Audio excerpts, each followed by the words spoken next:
So if they've got a follow me spot back there, then they can kind of queue up on it and helps them follow one another.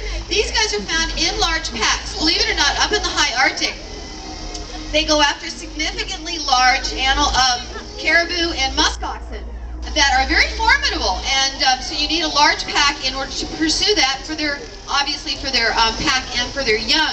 So as a result, all packs are going to be very communicative, and as is the case with your domestic dog, the wolf communicates kind of in the same way. They have, their body really reflects and tells you how they're feeling and how they're orienting. Kenai's always got a very relaxed tail, so that kind of tells you he's just a really relaxed guy.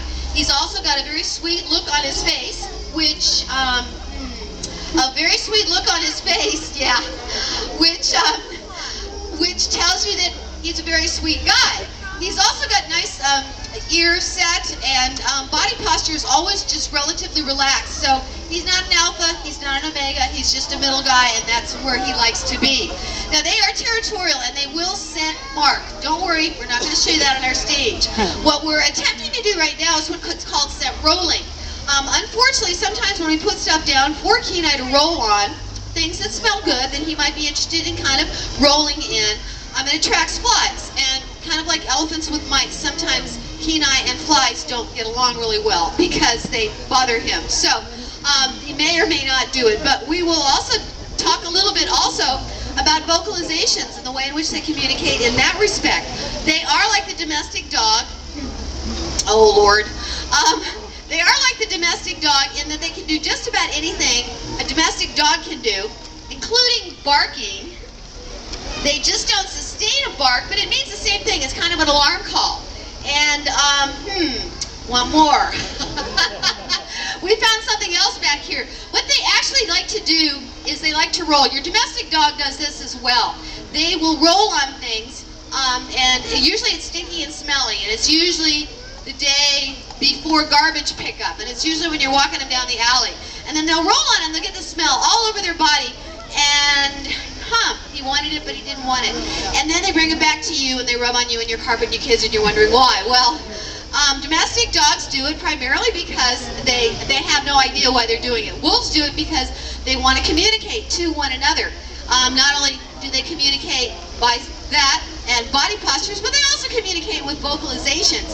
And since all Kenai really wants to do is grab things, which is another thing that wolves actually do. They love to grab things, they love to stash things. When we have him out on walks, he loves to grab a hold of the litter that you guys leave behind and carry it away, and then he literally buries it. He's very, very, oh, I do believe if I talk long enough, you will see it! Yay!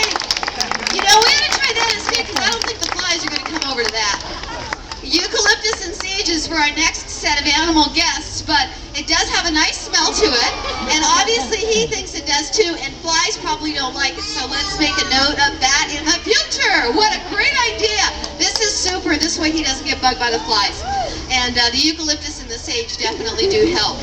Now they also, as I mentioned, communicate through vocalizations, and not only are they good at doing everything a dog does, they vocalize one way that nobody else does quite as well, and that is by howling. Yeah, they howl. Now, they howl for a lot of different reasons. Kenai loves to howl, but you know what?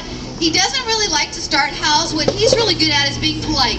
And if people offer, or if another animal were to offer up a howl, then he would respond. So generally what we do is we get a group howl going. And what he does is he kind of listens. He listens to the offerings, he listens to what you have to give him, and then he answers back. So, looks like he's ready to go, ready position. If you guys want to do a group howl, we'll see if we can't get him to respond. Ready?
sometimes you heard a little chatter in there. That chatter is kind of a puppy chatter because basically he's got a puppy attitude, and you will hear that on occasion.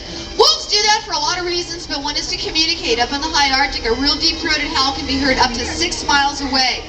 It also is a really good way to communicate to one another with regards to keeping other wolf packs at bay.